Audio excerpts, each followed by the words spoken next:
అందరికీ నమస్కారం అండి. ఇప్పుడు అక్టోబర్ నుంచి మనకి బతుకమ్మ పండుగ స్టార్ట్ అవుతుంది కదా. బతుకమ్మ పండుగ జరుపుకునే సంప్రదాయం ఎప్పుడు మొదలైంది? దీని వెనుక ఉన్న కథలేంటి? ఈ ఏడాది బతుకమ్మ ఎప్పుడు? బతుకమ్మ పండుగ వెనుక కథలు, ప్రతిరోజు ప్రత్యేక నైవేద్యం చేసి గౌరీదేవికి ఎప్పుడు సమర్పిస్తారు అనే దాని గురించి ఈరోజు మనం ఈ వీడియోలో తెలుసుకుందామండి. వీడియోని స్కిప్ చేయకుండా చూడండి ఫ్రెండ్స్.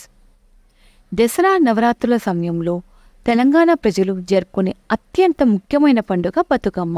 9 రోజుల పాటు అంగరంగ వైభవంగా జరుపుకుంటారు. అసలు ఈ పండుగ జరుపుకునే సాంప్రదాయం ఎప్పుడు మొదలైంది? దీని వెనుక కథలేంటో తెలుసుకుందాం. ప్రకృతిని ఆరాధించే పండుగ బతుకమ్మ. తెలంగాణ సంస్కృతి సాంప్రదాయాలను ఇతర రాష్ట్రాలకు తెలియజేస్తూ 9 రోజుల పాటు అంగరంగ వైభవంగా జరుపుకుంటారు. ఓవైపు నవరాత్రుల ఉత్సవాలు, మరోవైపు పువ్వుల పండుగ. బతుకమ్మతో తెలుగు రాష్ట్రం కలకలలాడిపోతుంది ఈ 9 రోజులు. ఈ ఏడాది బతుకమ్మ ఎప్పుడు? రంగురంగుల పూలను అందంగా పేర్చి ప్రకృతి పరవశించిపోయే విధంగా ఈ పండుగను జరుపుకుంటారు. కులం, మతం, చిన్న పెద్ద, ప్రాంతం అని తేడా లేకుండా అందరూ ఎంతో ఉత్సాహంగా జరుపుకునే అద్భుతమైన పండుగ ఈ బతుకమ్మ. ఇంట్లోని ఆడవాళ్ళు అందరూ అందంగా ముస్తాబై బతుకమ్మ తయారు చేసి వాటి చుట్టూ చేరి జానపద గేయాలు ఆలపిస్తూ నృత్యాలు చేస్తూ సంబరాలు చేసుకుంటారు. దసరా నవరాత్రుల సమయంలో జరిగే ఈ పండుగ చూసేందుకు 2 కళ్ళు సరిపోవు. ఏ వీధిలో చూసినా మహిళకు పట్టుచీరలు ధరించి దగదగలాడే నగలు వేసుకొని బతుకమ్మను తల మీద పెట్టుకొని ఊరేగింపుగా వస్తారు. ఈ ఏడాది బతుకమ్మ పండుగ అక్టోబర్ 2 నుంచి 10వ తేదీ వరకు జరుపుకోనున్నారు. మరికొద్ది రోజుల్లో ప్రారంభం కాబోతున్న బతుకమ్మ పండుగ కోసం మహిళలందరూ పొలాల గట్ల వెంబడి రంగురంగుల పూల కోసం వెతుకుతారు. 9 రోజుల పాటు 9 పేర్లతో బతుకమ్మను తయారు చేసి ప్రత్యేకమైన నైవేద్యాలను సమర్పించి గౌరీదేవిని పూజిస్తారు. అమ్మలక్కలందరూ ఒకే చోట చేరి ఆనందంగా జరుపుకునే పండుగే ఈ బతుకమ్మ. బతుకమ్మ పండుగ వెనక కథలు.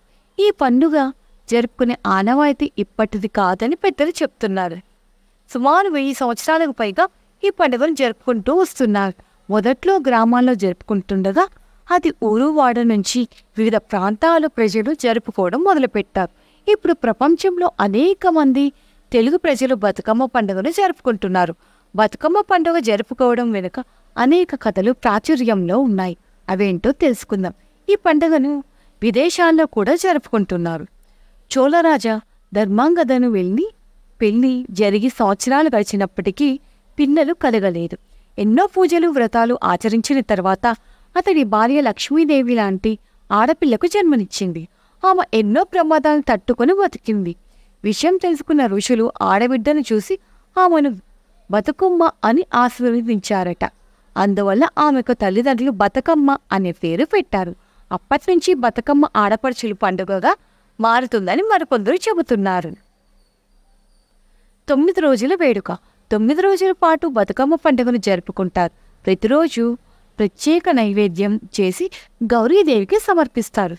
మొదటి రోజు ఎంగిలి పూల బతుకమ్మ, 2వ రోజు అటుకుల బతుకమ్మ, 3వ రోజు ముద్దపప్పు బతుకమ్మ, 4వ రోజు నానబియ్యం బతుకమ్మ, 5వ రోజు అట్ల బతుకమ్మ, 6వ రోజు అలికిన బతుకమ్మ, 7వ రోజు వేపకాయల బతుకమ్మ, 8వ రోజు వెన్న ముద్ద బతుకమ్మ, 9వ రోజు సద్దుల బతుకమ్మ జరుపుకుంటారు. 8 రోజులు ప్రత్యేక నైవేద్యాలు చేస్తారు. కానీ అలిగిన బతుకమ్మ రోజు మాత్రం ఎటువంటి సంబరాలు జరగవు. నైవేద్యం పెట్టరు. ఎందుకంటే ఆ రోజు అమ్మవారు అలిగారని నమ్ముతారు కాబట్టి.